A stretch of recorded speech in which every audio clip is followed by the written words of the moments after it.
പാകിസ്ഥാന്റെ ഷെല്ലാക്രമണത്തിൽ ജമ്മുകാശ്മീരിലെ നിയന്ത്രണ മേഖലയിലെ ഗ്രാമങ്ങളിലുണ്ടായത് കടുത്ത നാശനഷ്ടം. സായുധ ഏറ്റുമുട്ടൽ 10,000-ത്തിലധികം കെട്ടിടങ്ങൾ നശിപ്പിക്കുകയും നിരവധി സാധാരണക്കാരെ ഭവനരഹിതരാക്കുകയും ചെയ്തുവെന്നാണ് വിവരം. കുപ്വാര, രജൌരി, ബാരാമുള്ള, പൂഞ്ച് എന്നിവയുൾപ്പെടെ 4 ജില്ലകളിലെ അതിർത്തി ഗ്രാമങ്ങളിൽ നിന്നുള്ള നിയമസഭാംഗങ്ങൾ ശേഖരിച്ച ഡാറ്റയുടെ അടിസ്ഥാനത്തിലാണ് പ്രാഥമിക വിലയിരുത്തൽ. ജമ്മുവിലെ പൂഞ്ചിലാണ് കൂടുതൽ നാശം വിതച്ചത്. 14 സാധാരണക്കാർ കൊല്ലപ്പെട്ട ഇവിടുത്തെ പർവ്വത പ്രദേശങ്ങളുടെ ഭൂപ്രകൃതി കണക്കിലെടുക്കുമ്പോൾ 90 പഞ്ചായത്തുകൾ ഉൾപ്പെടുന്ന ജില്ലയിൽ സീറോ ലൈനിൽ വരുന്ന 60 പഞ്ചായത്തുകളിൽ വലിയ നാശനഷ്ടങ്ങൾ ഉണ്ടായിട്ടുണ്ടെന്നും അദ്ദേഹം പറഞ്ഞു.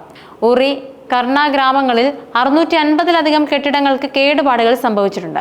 ഇതിൽ ഉറിയിലെ 458 പാർപ്പിടങ്ങളും വാണിജ്യ കെട്ടിടങ്ങളും കർണയിലെ 100 ഉൾപ്പെടുന്നു.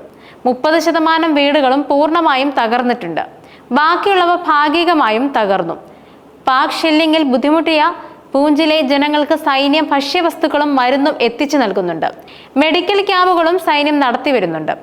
അതേസമയം ഭീകര പ്രവർത്തനങ്ങൾക്ക് സഹായം എത്തിക്കുന്നവരെ ലക്ഷ്യമിട്ട് സംസ്ഥാനത്ത് വ്യാപക റെയ്ഡ് നടക്കുന്നുണ്ട്.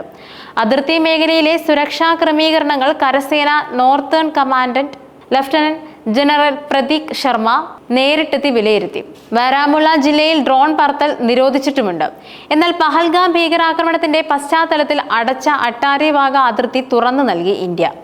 അഫ്ഗാനിസ്ഥാനിൽ നിന്നും ഡ്രൈ ഫ്രൂട്ട്സുമായി എത്തിയ 8 ട്രക്കുകളാണ് അതിർത്തി വഴി ഇന്ത്യയിലേക്ക് എത്തിയത്.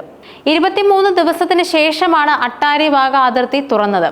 ഏപ്രിൽ 24 മുതൽ 160ഓളം ട്രക്കുകളാണ് ലാഹോറിനും വാഗ അതിർത്തിക്കുമിടയിൽ ഇന്ത്യയിലേക്ക് കടക്കാനാവാതെ കുടുങ്ങിക്കിടന്നത്.